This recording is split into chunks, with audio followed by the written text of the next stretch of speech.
Assalamualaikum warahmatullahi wabarakatuh. Perkenalkan, nama saya Mila Dwi Kania dari kelas PK1B. Di sini saya akan menyampaikan materi tentang pemurnian dan pembaharuan di dunia Islam. Yang pertama, pengertian pemurnian dan pembaharuan. Ahmad 1979 menjelaskan bahwa pembaruan atau pemurnian dalam bahasa Arab jaddu yang secara etimologi berakar dari kata jadid yang menunjukkan 3 arti, yaitu keagungan, bahagian, dan pegangan. Kata ini kemudian berubah menjadi jadid yang berarti pembaruan sebagai lawan dari usang. Kata baru dalam konteks bahasa ini menghimpun 3 pengertian yang tidak dapat dipisahkan antara satu dengan yang lain, antara lain 1. Barang yang diperbarui pada mulanya pernah ada dan pernah dialami orang lain. 2. Barang itu dilanda zaman sehingga menjadi usang dan ketinggalan zaman.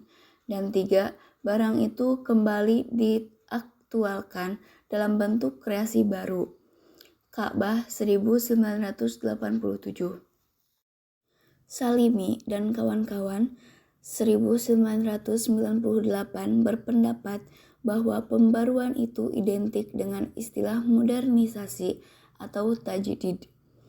Tajdid dalam pengertian etimologis atau harfiah berarti pembaruan, sedangkan dalam pengertian istilah atau terminologis, tajdid berarti pembaruan dalam hidup keagamaan, baik berbentuk pemikiran maupun gerakan, sebagai reaksi atau tanggapan terhadap tantangan-tantangan internal maupun eksternal yang menyangkut keyakinan dan urusan sosial umat.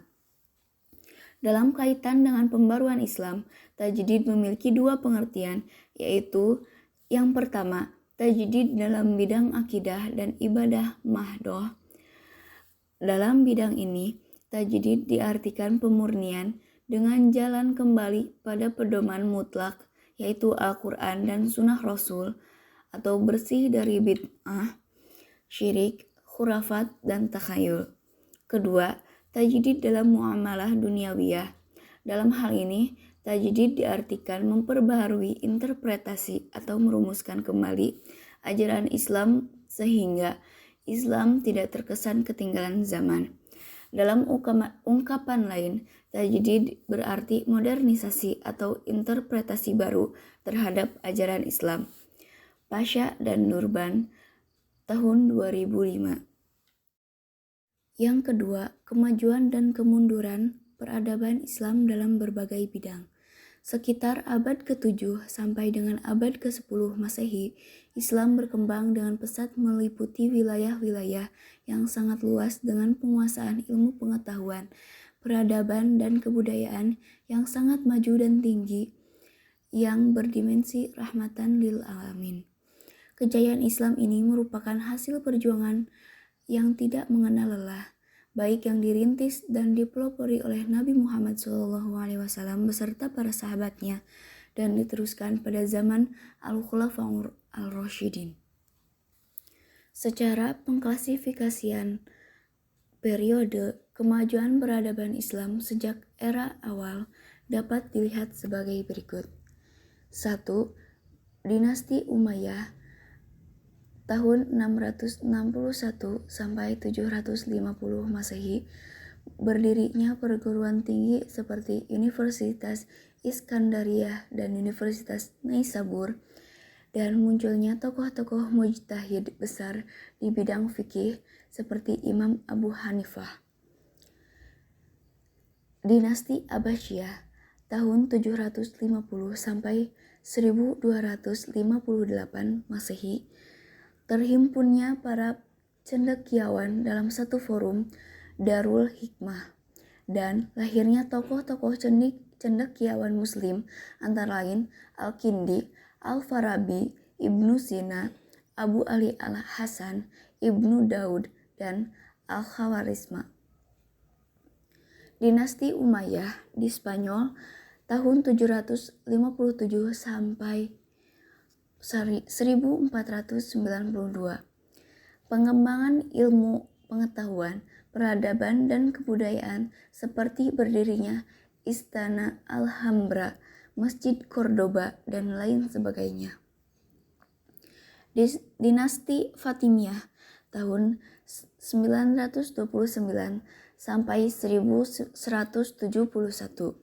Berdirinya perpustakaan, akan tetapi kejayaan dunia Islam yang telah berjalan beberapa abad lamanya, yang pengaruhnya telah merebak dan merambah jauh ke berbagai belahan dunia non-muslim, pada akhirnya juga mengalami kemunduran. Berbagai macam krisis yang sangat kompleks telah menerpa dunia Islam. Di antaranya adalah 1. Krisis dalam bidang sosial politik. Islam tidak dapat disalahkan dan dianggap bertanggung jawab atas stagnasi yang telah lama berlangsung dan dekadensi nyata dalam dunia Islam. Keburukan-keburukan yang ada sekarang harus dinisbatkan kepada orang-orang Islam sendiri yang tidak dapat hidup menurut ajaran Islam. Jika mereka kehilangan kemakmuran material yang mereka miliki dahulu, hal itu adalah karena mereka tidak mengindahkan separuh hukum Tuhan. Yang kedua, krisis dalam bidang keagamaan. Krisis ini berpangkal dari suatu pendirian sementara ulama jumud yang menyatakan bahwa pintu ijtihad telah tertutup. Menurut pandangan ini, untuk menghadapi berbagai permasalahan kehidupan umat Islam cukup mengikuti pendapat dari para imam mazhab. Pandangan jumud ini mengakibatkan lahirnya sikap memutlakkan semua pendapat imam-imam mujtahid, seperti memutlakkan pendapat Imam Malik, Imam Abu Hanifah, Imam Syafi'i, Imam Ahmad bin Hanbal, dan imam-imam mujtahid lainnya.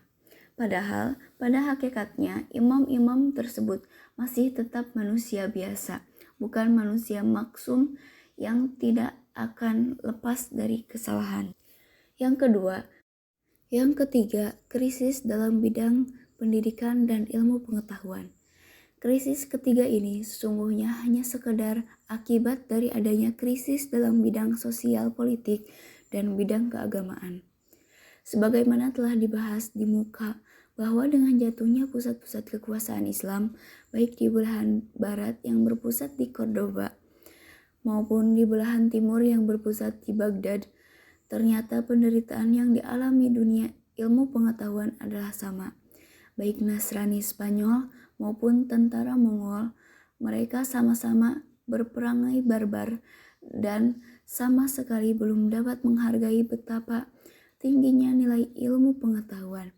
Pusat-pusat ilmu pengetahuan diporak-porandakan dan dibakar sampai habis berkalang tanah. Yang ketiga yaitu tokoh-tokoh pembaru dalam dunia Islam. 1. Ibnu Taimiyah. 2. Muhammad ibnu Abdul Wahab. 3. Syed Jamaluddin Al-Afghani. 4. Muhammad Abduh. 5. Muhammad Rashid Ridho. 6. Syekh Hasan Al-Banna. 7. Syah Waliullah. 8. Sir Said Ahmad Khan. 9. Said Amir Ali. 10. Muhammad Iqbal. 11. Said Abul A'la Maududi. Sekian penyampaian materi dari saya. Mohon maaf apabila ada kesalahan. Terima kasih. Wassalamualaikum warahmatullahi wabarakatuh.